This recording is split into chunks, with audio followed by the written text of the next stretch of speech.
सुनो तुम लोग काम करो, आज ना कल मंदिर में जाके लड्डू बंटवा देना। अपनी बात को कहना सीखो, अपनी बात को बताना सीखो। आपने जैसे बताया कि आप डॉक्टर बनना चाहती हो, तो अपने माता पिता के साथ आप अपनी बात को शेयर करें, एक्सप्रेस करें। दिव्य शक्ति भी जो है लोगों में आ जाती है ताकि लोग उनकी बात को सुने। तो और कॉमनी के रूरल बैकग्राउंड से थी, तो घर में पिताजी की ही चलती थी, माताजी की भी कुछ खास नहीं चलती थी। ज़्यादातर ये उन लोगों को होता है जो सेंसिटिव बाय नेचर होते हैं। ऐसा नहीं है कि जो स्ट्रॉन्ग माइंडेड होते हैं उनके चांसेस जो हैं वो थोड़े कम होते हैं। ज़्यादातर जो लोग सेंसिटिव होते हैं अपने आप को एक्सप्रेस नहीं कर पाते, जैसे मैम ने यूज़ किया वर्ड, सोशल स्किल्स उनकी उतनी अच्छी नहीं होती। नमस्कार दोस्तों, क्लिनिक पर एक बच्ची आई जिसके अंदर दादाजी आ जाते थे, और वो जो दादाजी आते थे वो कहते थे कि तुम्हें ना अच्छे अच्छे काम करो, दान करो, मंदिर में जाओ, रिश्तेदारों को बुलाओ, खाना वाना खिलाओ। ये सारी चीज़ें होती रहीं। 2 3 4 बार तो उन घर वालों ने किया कि ठीक है अब दादाजी आ रहे हैं, और वो बोलती भी जब भारी आवाज़ में थी, सुनो तुम लोग काम करो, आज ना कल मंदिर में जाके लड्डू बंटवा देना। तो उसके दादी कहती थी हाँ ऐसी आवाज़ थी तुम्हारे दादा की, हाँ हाँ ये सब। अब दादी भी दादाजी से इमोशनली अटैच थी, भाई उनके पति थे। पर ये चक्कर 3 4 बार चलता रहा।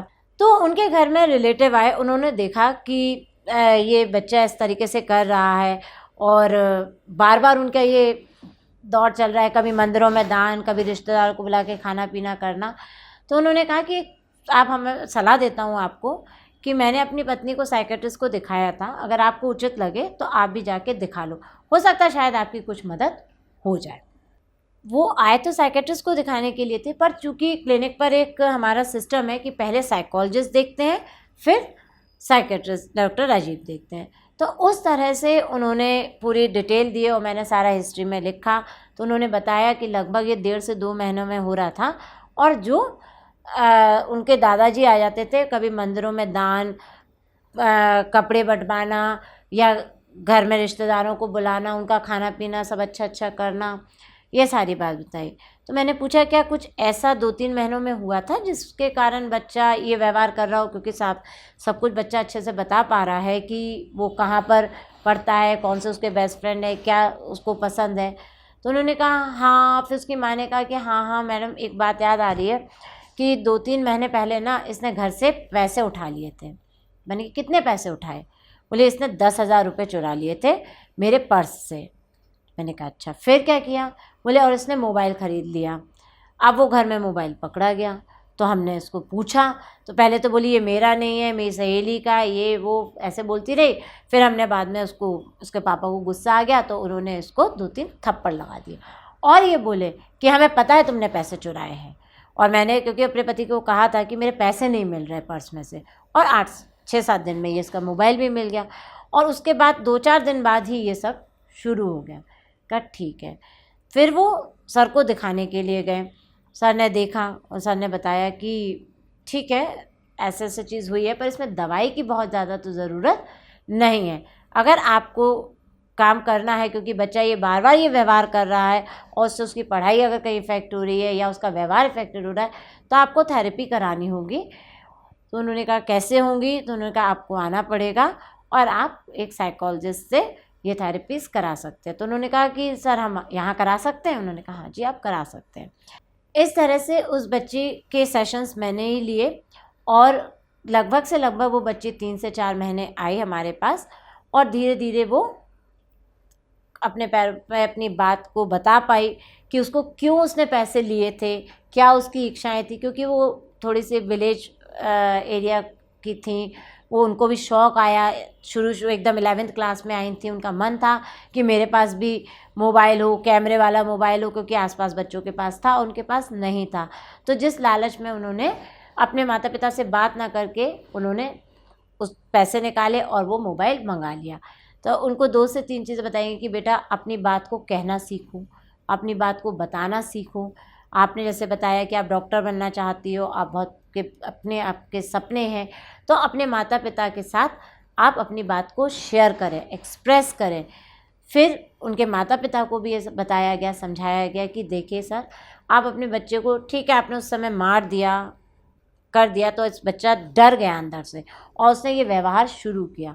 हमें अपने बच्चों ने अगर गलती करी भी है तो उसको पहले हम सुने, उससे पूछें, और लगभग से लगभग रूटीन में हम अगर अपने बच्चे से बातचीत करते रहें, उसका मन टटोलते रहें, या उसकी ज़रूरतों को पूछें, या उसके दोस्तों के बारे में बात करें, तो बच्चे अपनी बात अक्सर बता देते हैं। वो बता देते हैं उनको क्या चाहिए, या वो अपने पिता को बता देते हैं या अपनी माँ को बता देते हैं। हम उनकी ज़रूरत उस समय पूरी करें या ना करें, पर हम उनको समय दें कि हाँ ठीक है, हमने सुन लिया, मिल जाएगा, तुम अपने पढ़ाई पर ध्यान दो, या तुम ये काम करो। तो ये चीज़ें होना, बच्चे अपने इस तरीके का स्ट्रेस नहीं लेते, वो इन परेशानियों को फेस नहीं करते। दोस्तों मैं इसमें कहना चाहूँगा, जो भी कन्वर्जन डिसऑर्डर्स होते हैं, बेसिकली जिस डिसऑर्डर की मैम ने बात की वो कन्वर्जन ट्रांस एंड पोजेशन में आएगा। पोजेशन क्योंकि उनके दादाजी आ जाते थे, उनको आसपास कौन है, किसके बारे किसको बुलाना है, कहाँ लड्डू बंटवाने हैं, ये सब तो पता रहता था, बट अपने बारे में पता नहीं रहता था। तो वो एक तरह से, क्योंकि दादाजी आ जाते थे, दादाजी की अथॉरिटी थी पिताजी पे भी।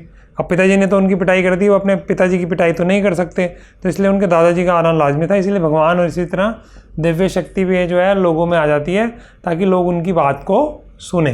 तो और कॉमनी के रूरल बैकग्राउंड से थी, तो घर में पिताजी की ही चलती थी, माताजी की भी कुछ खास नहीं चलती थी। पिताजी एक दो माता को भी लगा देते थे अगर वो कुछ बोलती थी दारू पी के, तो उनको लगा ही नहीं कि कभी मेरे पिताजी मेरे मन की बात को समझेंगे या बोलेंगे।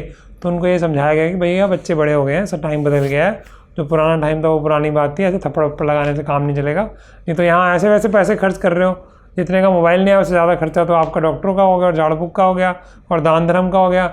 यही चीज़ें आप अगर समझ लेते या बच्चों से बात कर लेते तो ये प्रॉब्लम नहीं आती। बट इसमें एक चीज़ और भी है, ज़्यादातर ये उन लोगों को होता है जो सेंसिटिव बाय नेचर होते हैं। ऐसा नहीं है कि जो स्ट्रॉन्ग माइंडेड होते हैं उनके चांसेस जो हैं वो थोड़े कम होते हैं। ज़्यादातर जो लोग सेंसिटिव होते हैं, अपने आप को एक्सप्रेस नहीं कर पाते, जैसे मैम ने यूज़ किया वर्ड, सोशल स्किल्स उनकी उतनी अच्छी नहीं होती, या उनको लगता है कि ये वजह से मैं वही बार बार वर्ड यूज़ कर रहा हूँ, इनटॉलरेबल, इंसॉल्वेबल एंड इंटरपर्सनल, मतलब कि टॉलरेट नहीं हो रहा कि मोबाइल नहीं मिल रहा, सॉल्यूशन कुछ मिल नहीं रहा चोरी के अलावा, तो वो भी कोई अच्छा सोल्यूशन तो है नहीं, और पिताजी से खौफ भी है और वो चीज़ चाहिए भी। तो कश्मकश कई बार टीनेज में बच्चों से वो काम भी करवा देती है जो उनको नहीं करने चाहिए। तो इस केस के माध्यम से हम आपसे शेयर करना चाहते थे कन्वर्जन डिसऑर्डर के बारे में। उसके वीडियोस आपको डिस्क्रिप्शन में भी मिल जाएगा कि कन्वर्जन क्या होता है। इस पर हम ऑलरेडी एक लाइव भी कर चुके हैं, तो सारी सीरीज़ जो है आपको इसके नीचे मिल जाएगी, जो आप 1 बाय 1 देख सकते हैं। तो स्टूडेंट्स हैं साइकोलॉजी और साइकेट्री के, और जिसको जो डिसऑर्डर है उस हिसाब से वो देख सकता है, तो अच्छे से समझ सकता है। तो आज के लिए दोस्तों इतना ही, मेरी तरफ से और सारिका बिसारिया मैम की तरफ से धन्यवाद।